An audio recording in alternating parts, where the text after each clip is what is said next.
사도신경으로 우리의 신앙을 고백하겠습니다.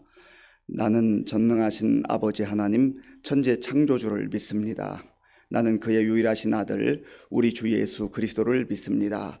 그는 성령으로 잉태되어 동정녀 마리아에게서 나시고 본디오 빌라도에게 고난을 받아 십자가에 못 박혀 죽으시고 장사된 지 사흘 만에 죽은 자 가운데서 다시 살아나셨으며 하늘에 오르시어 전능하신 아버지 하나님 우편에 앉아 계시다가 거기로부터 살아있는 자와 죽은 자를 심판하러 오십니다. 나는 성령을 믿으며 거룩한 공교회와 성도의 교제와 죄를 용서받는 것과 몸의 부활과 영생을 믿습니다. 아멘. 하나님께서 오늘 우리에게 주시는 말씀은 잠언 17장입니다. 구약 성경 929쪽 잠언 17장 말씀을 교독하겠습니다. 마른 떡 한 조각만 있고도 화목하는 것이 제육이 집에 가득하고도 다투는 것보다 나으니라. 슬기로운 종은 부끄러운 짓을 하는 주인의 아들을 다스리겠고 또 형제들 중에서 유업을 나누어 얻으리라. 도가니는 은을 풀무는 금을 연단하거니와 여호와는 마음을 연단하시느니라. 악을 행하는 자는 사악한 입술이 하는 말을 잘 듣고 거짓말을 하는 자는 악한 혀가 하는 말에 귀를 기울이느니라.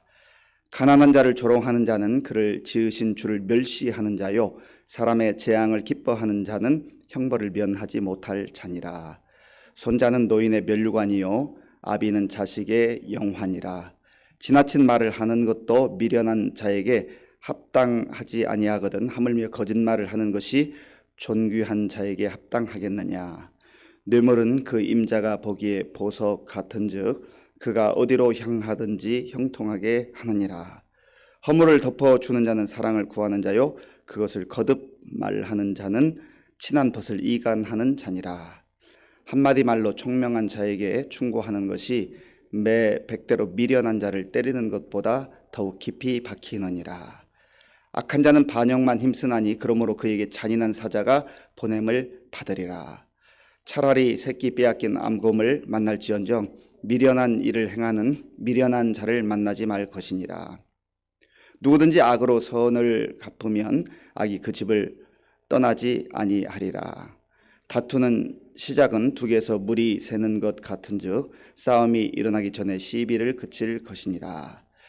악인을 의롭다 하고 의인을 악하다 하는 이 두 사람은 다 여호와께 미움을 받느니라.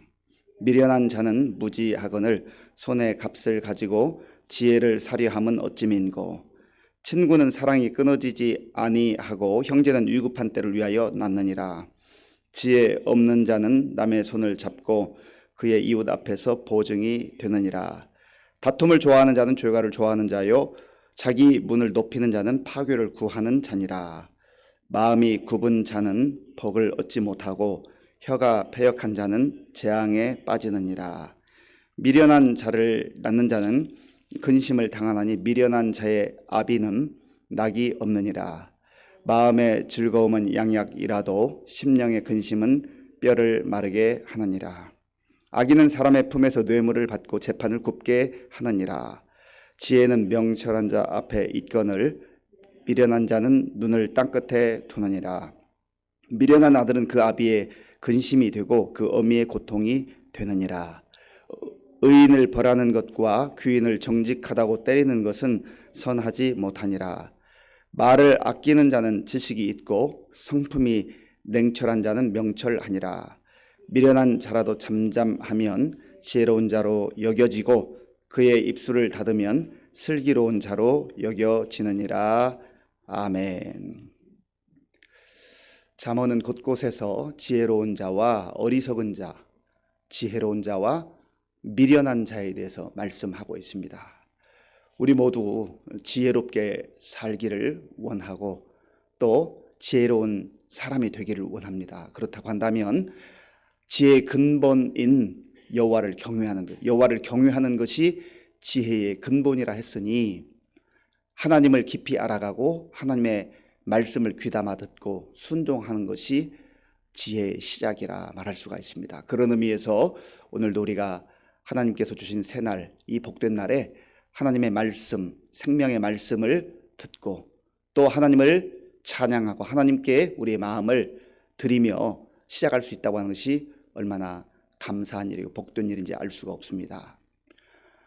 잠언에서는 곳곳에서 지혜로운 자와 미련한 자, 슬기로운 자와 어리석은 자에 대해서 대조적으로 말씀합니다. 오늘도 그런 말씀들이 많이 나오는데요. 몇 구절 함께 살펴보며 은혜를 나누기를 원합니다. 먼저 1절 말씀을 함께 읽겠습니다. 마른 떡 한 조각만 있고도 화목하는 것이 제육이 집에 가득하고도 다투는 것보다 나으니라. 아멘. 어떤 인생은 화목한 인생이 있다는 거죠. 화목하게 사는 사람. 그런데 또 어떤 사람은 늘 시비를 걸고 다투는 사람이 있다고 하는 겁니다. 우리가 살다 보면 뭐 다툴 일도 생기겠지만 그러나 큰 틀에서 나는 화목한 사람인가, 화목한 인생인가를 살펴볼 필요가 있습니다. 오늘 본문 1절에 보면 마른 떡 한 조각만 있고도 화목하는 것이, 마른 떡이 무엇이겠습니까? 참 보잘것없고 얼마나 먹을 것이 없어요. 마른 떡 한 조각 가지고 지금 버텨야 되겠습니까? 그러니까 그 살아가는 처지와 형편을 보면은 너무나 불행해 보이고 비참해 보이기까지 한다는 것이죠. 외형적으로 적어도 그렇습니다. 다른 사람이 볼 때, 아니 자기 자신이 볼 때도 너무 초라해 보이고 있는 게 없는 것이죠. 있는 게 없어요. 있어야 될 게 없는 거죠. 마른 떡 하나 가지고 나누어 먹는다는 게 참 안타까운 일 아니겠습니까? 그런데 놀라운 사실은 그 안에 화목이 있다. 화목이 있다. 평화가 있다는 거예요. 갈등이 존재하지 않는다는 거예요. 거기에는 감사가 있다는 거예요. 마른 떡 하나 놓고 나누어 먹으면서도 하나님, 이 떡을 그래도 먹을 수 있게 해주시니 감사합니다. 우리 가족이 싸우지 않고 갈등하지 않고 이것조차도 감사함으로 먹을 수 있으니 얼마나 감사한지 알 수가 없습니다. 화목해 하고 또 기뻐하게 하고 감사하게 하는 그 근원이 무엇일까? 하나님이라는, 그 중심이 하나님이라는 거예요. 그 중심이, 그 인생의 중심이, 그 사람의 중심이 물질에 가 있다고 한다면 지금 이런 상황 속에서 감사가 나오겠어요? 기뻐할 수 있겠어요? 찬송할 수 있겠어요? 비참한 거죠.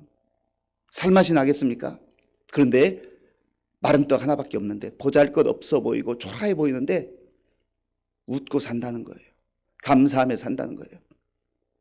물론 배고플 거예요. 힘들 거예요. 그럼에도 불구하고 웃음을 잃어버리지 아니하고 찬송을 잃어버리지 아니하고 감사를 잃어버리지 아니하고 가족 간의 우애를 잃어버리지 아니하고 거기에 사랑이 있다는 거 아니겠어요? 화목의 근거가 되는 것은 서로 보살펴주고 아껴주고 배려하고 사랑하는 거 아니겠습니까? 내가 그렇게 살아가고 있는가? 내가 그런 존재인가? 갈등이 있고 싸움이 있고 문제가 있는 곳에 내가 들어감으로 인해서 나를 통해서 문제가 잠잠해지고 갈등이 잠잠해지고 분위기가 딱딱하고 굳어져 있었는데 웃게 되고 감사가 고백되어지고 즐거움이 넘치고 그런 인생이 복된 인생 아니겠어요? 하나님께서 우리에게 환경적으로 어려움 중에도 그런 은혜를 주신단 말이에요. 그렇게 사는 사람이 많이 있습니다. 많이 있어요. 그런데 제육이 집에 가득하고도 다투는 인생, 대단해 보여요. 어마어마해요. 너무너무 부러워 보여요. 평생 다 쓰고도 그러고도 쓰지 못할, 시간이 부족해서 쓰지 못할 어마어마한 것들이 있음에도 불구하고 다투고 갈등하고 싸우고 웃음을 잃어버리고 기쁨도 없고 감사도 없고 서로 으르렁거리고 그렇게 사는 인생이 있다면 얼마나 불행하냐 말이에요. 외형적으로는 저 멀리서 볼 때는 그렇게 부러움의 대상일 수 있습니다. 그런데 속을 들여다보니 천국이 아니라 지옥과 같은 삶을 살고 있는 거죠. 멀리 갈 거 없습니다. 우리 자신의 모습을 말씀을 통해서 비추어 봐야 하는 것이죠. 감사하는 인생 속에, 그래서 원망과 불평이 사라지는 거예요. 감사하는 그 인생 속에 굳어졌던 얼굴에 웃음이 돌아오는 거예요. 기쁨이 나타나게 되는 거예요. 저와 여러분들이 개인적으로 화목한 인생을 사는가, 아니면 갈등을 조작하고 다투는데 혈안이 되어 있고 더 움켜쥐기 위해서 가족지간에도 형제지간에도 성도들 간에도 불행하게 살아가고 있는가, 말씀을 통해서 비춰볼 필요가 있다는 겁니다. 하나님께서는 우리가 지혜롭게 살기로, 어떤 사람이 지혜로운 사람인가. 그래서 누가복음 19장에 보면 삭개오라고 하는 인물이 나오잖아요. 삭개오는 예수님 만나기 전까지는 늘 끌어모으는데 그의 모든 힘을 다 기울였어요. 부자였다고 하잖아요. 그런데 사람들로부터 조롱당하고 손가락질 당하고 그 마음은 얼마나 힘들었겠어요. 지옥 같았겠어요. 그러니까 그 체면 불구하고 뭐 체면이고 뭐 지금 갈 때가 아니잖아요. 그 나무 위에 올라가서 예수님을 갈망하는 그 모습. 그런데 예수님께서 그를 외면하지 아니고 불러주셨다. 삭개오야, 삭개오야, 내려와라. 내가 오늘 너 집에 유하겠다. 그 말은 내가 너 마음속에 너의 주인으로, 왕으로 너의 그 불행한 인생을 끝내고 싶다. 끝내주고 싶다. 너 이제 좀 복되게 살아라. 웃으며 살아라. 기뻐하며 감사하며 살아라. 손가락질 당하지 말고 좀 사랑도 받고 사랑도 주고 멋진 인생을 살아라. 그리고 나서 삭개오가 덩실덩실 춤을 추면서 그 얼굴에 기쁨이 회복됐잖아요. 감사가 회복되었잖아요. 그때부터 나누기 시작해요. 베풀기 시작해요. 예수님께서 야, 네 창고 좀 풀어, 그렇게 말씀하지 않았어요. 너무 기쁘니까, 너무 감사하니까, 너무 좋으니까 그 초점이 재물에서, 물질에서 예수님께로 바뀌어지니까 내어놓으면서도 행복한 거예요. 내어놓으면서도 기쁜 거예요. 오늘 저 여러분들 가운데 그런 은혜가 있기를 바랍니다. 먼저는 이 우리의 삶의 변화가 우리의 마음속에서, 심령 속에서 일어나야 돼요. 성령과 동행하고 주 예수님을 바라보는 사람은 그런 은혜를 덧입을 수 있습니다. 그래서 지혜가 임하는 거예요. 내 삶의 변화, 마음의 변화, 바라보는 인생관에 그 눈이 바뀌게 될 때에 우리의 가족들을 바라보는 눈이 달라지게 되고, 성도를 바라보는 눈이 달라지게 되고, 이웃을 바라보는 눈이 달라지게 된다는 거예요. 그래서 싸움하고 갈등하고 그저 내 것으로 그렇게 끌어모으는 인생이 나누면서도 기뻐하고 웃으며 감사하며 사는 화목한 인생으로 변화되게 된다는 겁니다. 3절 말씀, 3절 함께 읽겠습니다. 도가니는 은을, 풀무는 금을 연단하거니와 여호와는 마음을 연단하시느니라. 아멘. 우리는 금 좋아하고 은 좋아하잖아요. 물질 좋아하잖아요. 여기도 깊이 보면 같은 맥락이에요. 그런데 은이 거저 은 되는 게 아니고 금이 거저 금 되는 게 아니라는 거죠. 여기는 많은 불순물들이 있어요. 그 불순물들을 제거하기 위해서 도가니에 넣기도 하고 풀무에 넣기도 합니다. 도가니와 풀무 속엔 뜨거운 불이 있어요. 뜨거운 불. 거기에 들어가야 불순물들이 빠지는 거예요. 그래서 불을 통과해야만 정말 값진 은이 나오기도 하고 금이 나오기도 한다는 것이죠. 그런데 여호와 하나님께서는 우리의 마음을 연단하신다. 연단하다는 것은 훈련하다, 준비시키다, 또 시험하다, 증명하다, 그런 뜻이 있어요. 어떻게 우리의 마음을 연단시키십니까? 어떻게 준비시키셔요? 지혜로운 사람으로, 슬기로운 사람으로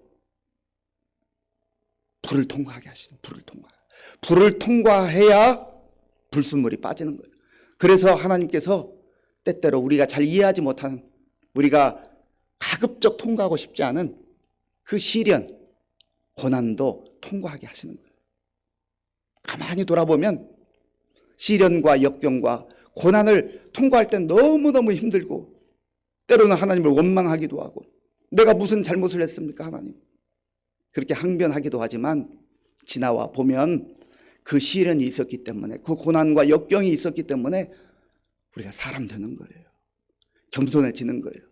그렇지 않으면, 이 고난을 통과하지 않으면, 도가니와 풀무불을 통과하지 않으면 자기가 최고인 줄 알고 교만의 극치, 하늘을 찌르는 그 교만으로 사는 거 아니겠어요? 저도 지난날 살아왔던 생애를 돌아보면 힘들고 어려웠던 때가 있지만은 어찌 보면 그 시간들을 통과하지 않았으면 오늘 내가 나처럼 살 수 있을까? 아직도 부족한 게 너무 많지만 그래도 이만큼 올 수 있었던 것은 그 고난, 그때는 통과하고 싶지 않았고 정말 숨이 멎는 것 같은 그런 아픔도 있었지만 돌아보면 참 감사하다. 하나님께서 그래서 고난도 역경도 주셨구나라고 하는 것을 돌아보게 돼요. 하나님께서 우리를 하나님의 사람 되게 하기 위해서, 지혜롭게 살도록 그렇게 만들어 주시기 위해서, 우리의 마음속에, 우리의 삶 속에, 우리의 생각 속에 하나님께서 기뻐하지 않는 모습, 싫어하는 모습, 죄와 가까워 있는 모습, 그런 것들을 하나씩 제거하기 위해서 시련도 연단도 허락해 주시는 거죠. 그래야 불순물이 빠지는 거예요. 오늘 저와 여러분들이 시련을 통과하고 있거든. 쉽지는 않아요. 어려워요. 그래서 묵묵히 십자가의 길을 거신 주님을 바라보면서 아버지 하나님 뜻이 있겠지, 아버지 하나님 뜻이 있겠지, 그렇게 나아갈 때 그 시련만 통과하면, 그 불만 통과하면 하나님께서 저와 여러분들을 더 값진 존재로, 더 아름다운 존재로, 더 지혜로운 그러한 삶으로 인도해 주실 줄로 믿습니다. 그래서 시편 기자는 이렇게 고백하고 있는 거 아니겠어요? 시편 119편 67절 71절에서 이렇게 고백합니다. 고난 당하기 전에는 내가 그릇 행하였더니 이제는 주의 말씀을 지키나이다. 고난을 통과하고 보니까 말씀이 소중함을 느꼈고 그 말씀을 통해서 역사하신 하나님의 은혜를 경험하게 된 것이죠. 고난 당하는 것이 내게 유익이라, 이로 말미암아 내가 주의 율례를 배우게 되었나이다. 그 고난이 나를 사람 되게 하는 거죠. 하나님의 사람으로 살게 하는 겁니다. 우리 4절 말씀 함께 읽겠습니다. 4절. 악을 행하는 자는 사악한 입술이 하는 말을 잘 듣고 거짓말을 하는 자는 악한 혀가 하는 말에 귀를 기울이느니라. 아멘. 악을 행하는 자와 거짓말을 행하는 자, 하나님을 거부하고 하나님을 무시하고 사람도 무시하는 그런 사람들이 악을 행하고 거짓말을 쉽게 한다는 것이죠. 악을 행하는 자는 사악한 입술이 하는 말을 잘 듣고, 그러니까 유유상종이라고 이 악한 자들은 악한 자들을 따라가게 되고 그들과 무리를 짓게 되고 악한 일을 도모하게 된다는 것이죠. 거짓말을 하는 자는 악한 여가 하는 말에 귀를 기울이느니라. 진실된 진리의 말, 참된 말, 그런 데는 관심이 없는 거예요. 끊임없이 악은 또 다른 악을 낳고 불의는 또 다른 불의를 낳게 되는 거 아니겠어요? 7절 말씀을 제가 읽어보겠습니다. 7절 말씀. 지나친 말을 하는 것도 미련한 자에게 합당하지 아니하거든 하물며 거짓말을 하는 것이 존귀한 자에게 합당하겠느냐. 아멘. 저 여러분들은 하나님 앞에서 존귀한 인생으로, 정말 값진 인생으로, 거룩한 인생으로 그렇게 부름을 받았는데 악을 꾀하거나 거짓말을 하면서 또 그런 사람들과 동조하는 가운데 사살해야 되겠느냐. 우리의 존귀함을 지켜야 된다는 거 아니겠습니까? 9절 말씀, 우리 9절 말씀 함께 읽겠습니다. 허물을 덮어주는 자는 사랑을 구하는 자요, 그것을 거듭 말하는 자는 친한 벗을 이간하는 자니라. 아멘. 허물을 덮어주는 자는 사랑을 구하는 자요, 허물을 거듭 말하는 자는 친한 벗, 가족, 형제, 친구, 이웃을 이간하는 자니라. 참 속상할 때가 있잖아요. 어떤 사람들이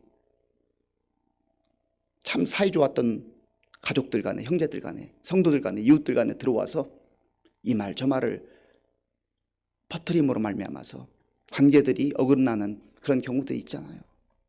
저 여러분들이 정말 지혜롭게 산다는 것은 갈등이 있는 곳에, 아까도 말씀드렸습니다마는 화목을 전해주는 그런 존재로, 내가 들어가면 갈등이 있던 사람들도, 그런 관계에 있는 사람들도, 어색한 사람들도 웃음을 되찾게 되고, 오해했던 사람이 이해하게 되고, 서로 받아주게 되고 사랑하게 되고, 그런 단계까지 나아간 인생이 복된 인생 아니겠어요? 그게 지혜로운 인생 아니겠어요? 그게 잘 사는 인생 아니겠습니까?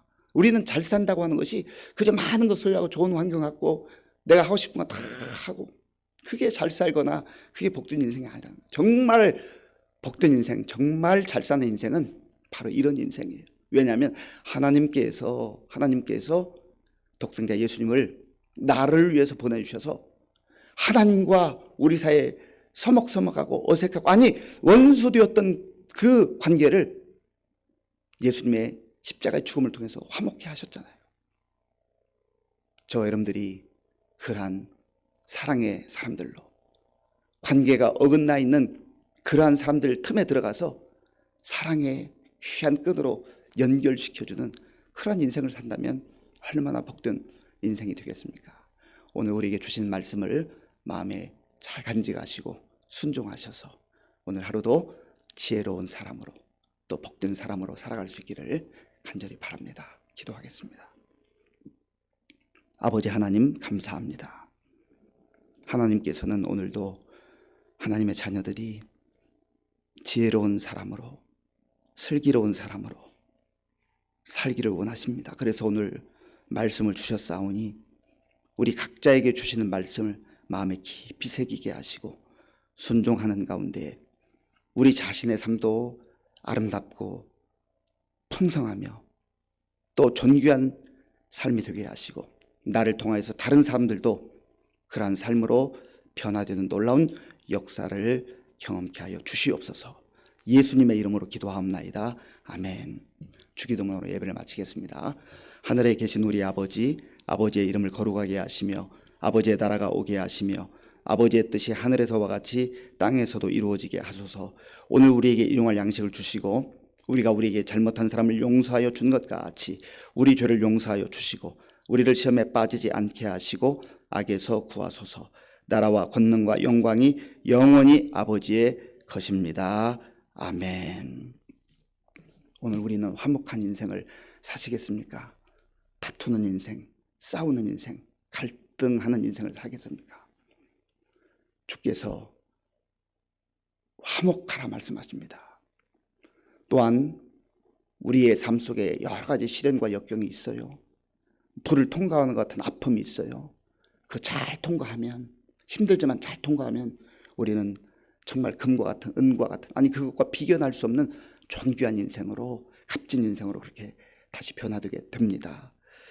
또한 우리는 악을 따라가거나 거짓말을 추구하는 인생이 아니라 하나님 앞에서 진실되게 살 뿐만 아니라 갈등을 조장하고 또 말을 퍼뜨리는 그러한 어리석은 자가 아니라 내가 감으로 말미암아서 어색하고 또 갈등 가운데 있는 사람들이 화목해 되는 그러한 은혜를 우리가 누리며 살아가게 해달라고 기도하시고요. 나라와 민족을 위해서 또 코로나 종식을 위해서 우크라이나 전쟁 속히 끝날 수 있도록 우리 교회 또 성도님들을 위해서, 환우들과 어르신들, 다음 세대를 위해서, 그리고 우리 군 복무 중 청년들, 또 선교사님들 위해서, 그리고 새생명 축제를 위해서 함께 기도하겠습니다.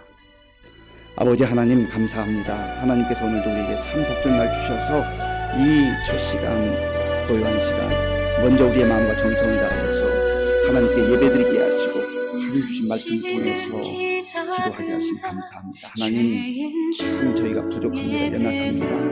연약합니다. 하나님의 은혜가 아니면, 하나님의 말씀이 아니면 우리는 교만해질 수밖에 없고 우리가 어리석은 삶을 살아갑니다. 그래서 하나님께서 오늘도 우리에게 지혜롭게 사는 하나님 뜻에 합당하게 살라고 말씀을 드리고 있습니다. 아버지 하나님, 물질을 추구하고 또 세상에 화려한 것을 가져왔느냐. 그래서 그것 때문에 그렇게 싸우고 어긋나는 일이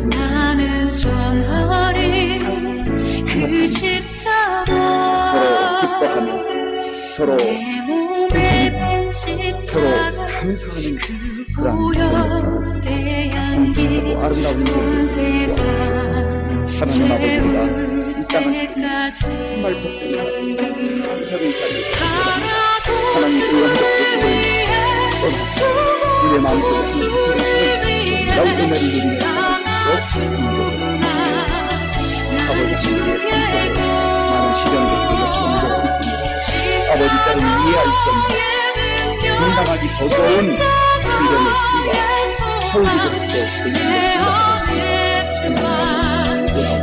서울이도 성령의 역사하심으로 포기하지 말지 하나님 힘들고 어려워도 나아가야 금보다 돋다니 은보다 돋다니 정교한 인생으로 우리가 살아가는 행복하고 부끄럽지 않게 십자가 전개하셨네.